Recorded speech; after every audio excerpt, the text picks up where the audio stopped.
আসসালামু আলাইকুম রহমতুল্লাহ। আমরা সকলেই দিনই পোস্ট করি, আলহামদুলিল্লাহ। কিন্তু একটা বাস্তব কথা কি জানেন?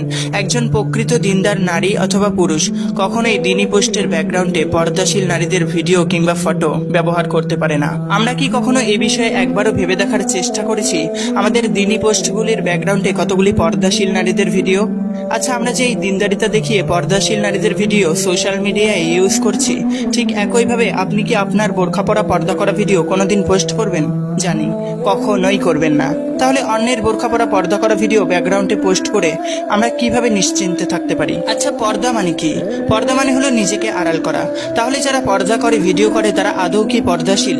কখনোই না, তারা শুধু টিকটকার মাত্র, যারা নিজেকে সোশ্যাল মিডিয়ায় ভাইরাল করার জন্য উপস্থাপন করেছে।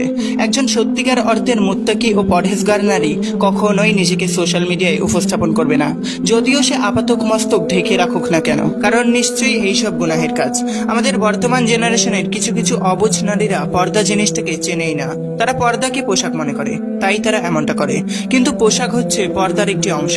কোনো পুরুষ যাতে তার দিকে লোলুপ দৃষ্টিতে না তাকায়, তাই হিজাব, নিকাব ও বোরখার মাধ্যমে নিজেকে আড়াল করে রাখা। আর একটা কথা ভালো করে মনে রাখবেন, বোরখার নাম পর্দা নয়। পর্দা হলো নিজেকে আড়াল করে রাখার ইচ্ছা বা চেষ্টা।